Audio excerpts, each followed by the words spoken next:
Explain. चलिए question number 32. Explain and explain. Explain the concept of the joint audit. Joint audit का क्या concept है ये तो आपको पता है. And what is the advantage and disadvantage ये आपको नहीं पता है क्योंकि अभी तक वो क्वेश्चन नहीं है. तो जॉइंट ऑडिट क्या होता है चलिए कॉन्सेप्ट भी समझ ही लेते हैं ना साथ साथ. एक बार और कर लेंगे क्या दिक्कत है. The practice of the appointing chartered accountants as a joint auditor is quite widespread in the big companies and corporation. Joint and basic implies pulling together the resources. साथ रिसोर्सेज को पुल करेंगे और एक्सपर्टाइज देंगे. Expertise रहेगा of more than one form. इससे क्या होगा render expert job giving a time period में be difficult to complies acting individually. एक गिवन टाइम पीरियड में एक आदमी सारा काम कर ले डिफिकल्ट हो जाता है. It essentially involves sharing of the total work. Essentially involves total work का sharing. Then one auditor is appointed to the audit large entities. Such auditors are called joint auditor. When more than one auditor is appointed to audit large entities, तो हम उसको joint auditor कहते हैं. Joint auditor have collective responsibility in the financial statement. As a 299 joint audit, the responsibility of the joint auditor deals with the duties, rights and professional responsibility of the joint auditor. The joint auditor should follow the principle of division of the work and coordination while concluding joint audit. उससे principle of division of the work coordination को follow करना चाहिए. Advantage of the joint auditor. Joint audit का क्या advantage? पहली बात pooling and sharing of expertise. दो joint auditor बनाते हैं और उनसे ऑडिट कराते हैं. दो जॉइंट ऑडिटर बनाते हैं और उनसे ऑडिट कराते हैं. देखिएगा अभी दोनों साथ में आएंगे तो पुलिंग ये भी हाथ मिला रहे हैं. Pulling and sharing of the expertise मतलब दोनों एक साथ काम करेंगे. उनका दोनों नॉलेज लगेगा और एक्सपर्टाइज लगेगा. Advantage of mutual consultation. दो लोग कंसल्ट करेंगे आपको. लोअर वर्कलोड ये टेंशन फ्री रहेंगे. ये भी टेंशन फ्री रहेंगे. लोअर वर्कलोड और better quality of the work perform. Better quality होगा जब काम कम करना होगा तो better work. Improve service of the client improve हो जाएगा. Displacement of the auditor of work at it taken. Displacement of the auditor of the company take often ओबिएटेड मतलब बोलेगा काम ज़्यादा तो हम ये काम नहीं कर पाए तो वो चीज नहीं होगा.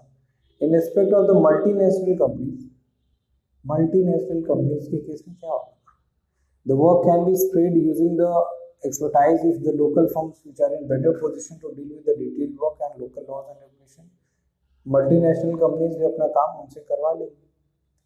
It work can be spread using the expertise of the local firms. Lower staff development costs, lower cost to carry out the work, a sense of healthy competition towards the better performance. हाँ auditor में भी रहता है वो. जी हाँ रहता है कि हम अच्छा परफॉर्म करें. Disadvantage of the joint audit. The fees being shared. Fees बढ़ जाती है. Psychological problem when forms of the different standings are associated in the joint audit. General superiority complex of some auditor. सब लिखा नहीं सब में होता है. Problem of coordination of the work. Coordination का प्रॉब्लम हो जाता है. Areas of work common concern being neglected. Areas of work of common concern neglected. Common work के एरिया को नेग्लेक्ट करते रहता है. भैया तुम नहीं करोगे तुम ही करोगे हम नहीं करेंगे. है कि नहीं. अनसर्टेनिटी अबाउट अनसर्टेनिटी रहती है. Lack of clear definition of responsibility. बोला क्या रिस्पॉन्सिबिलिटी तुम कर देना हम कर देंगे कोई नहीं करेगा.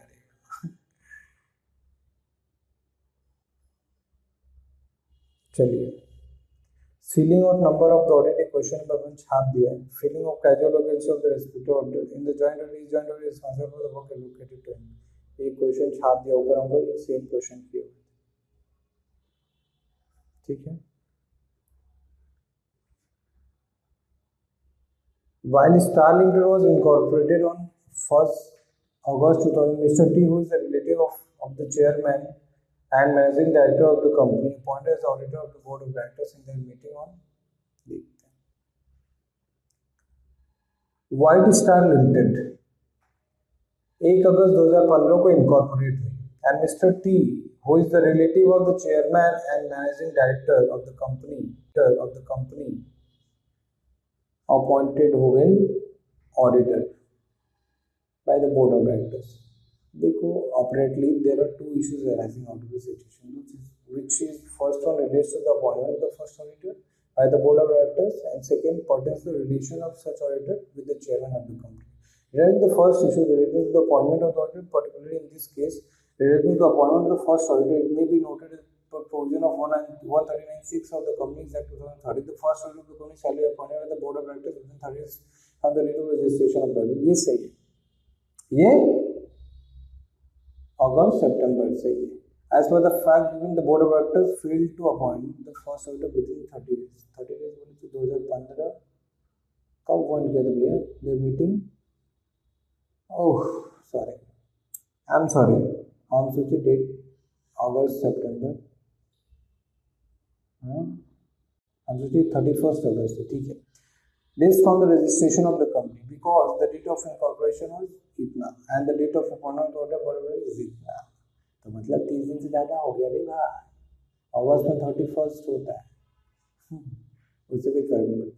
अकॉर्डिंगली हम ये सोचे थे कि वो 31 अगस्त है, 31 अगस्त से 4 नवंबर मतलब 4 सितंबर 5 दिन हो रहा था, इसलिए हम बोले वो सही है, लेकिन वो 1 अगस्त तक हो जाता है भाई, सर हो जाता है, ठीक है, समझ रहे हैं. तो accordingly, if the board fails to appoint the first auditor, it shall inform the members of the company who shall appoint within 90 days. हाँ, अगर वो फेल हो जाते हैं तो 90 days में members appoint करेंगे at easy. Thus, the appointment of Mr. T is not valid under the circumstances. Second issue relating to relation of the auditor being redundant. कोई मतलब ही नहीं दूसरे इशू का, पहले इशू में ही चकना शुरू हो गया था, ठीक है. Now, question number 35. Mr. A was appointed auditor of AS Limited. ये क्वेश्चन किया हुआ है, ये बार बार रिपीटेटिव क्वेश्चन क्यों देता है? Comment on the following situation. Mr. X, shareholder of the company, pointed out the goodwill is in the balance sheet appeared on the same figure during the previous 3 years. ये वाला question अच्छा है. पिछले 3 सालों से एक ही फिगर में दिखाया जा रहा है. Premium received on issue of the shares prior to the date of the balance sheet has been transferred to the statement of profit and loss for arriving at the figure of commission payable to the managing director. पहला situation को देखते हैं, फिर दूसरे situation का आएंगे. Managing director वाला goodwill को 3 साल से दिखाया जा रहा है इंटेंजिबल एसेट्स को, तो अपना भैया AS26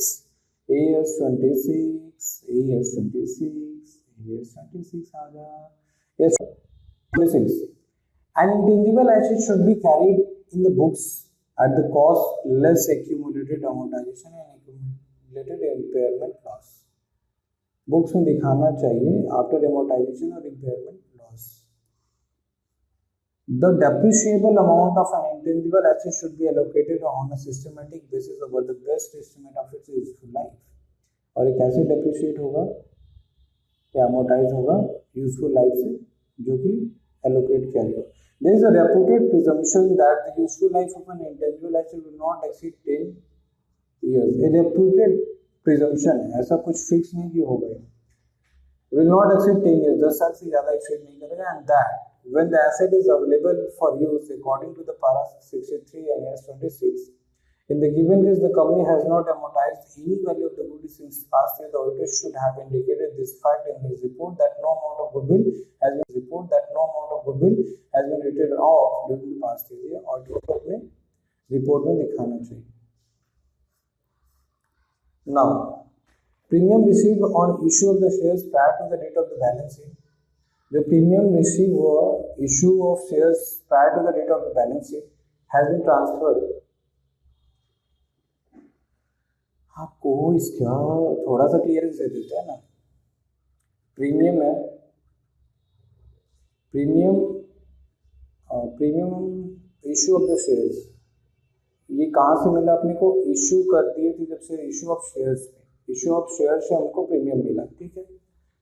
अब prior to the balance sheet date के पहले and has been transferred to the statement of profit, इसको हमने पीएल में डाल दिया, ठीक है. For arriving at the figure of commission payable to the managing director. Director की फिगर को अराइव करने के लिए हमने कर दिया। ऐसा लगता है मुझे कि मैनेजिंग डायरेक्टर को कमीशन पे करने के लिए कहते हैं। Treatment of premium received on the issue.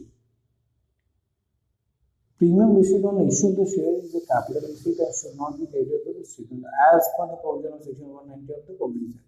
On calculation of the profit, premium on issue of the shares should not be considered as in the computation of net profit. The same need to be complied with the purpose of the managing remuneration.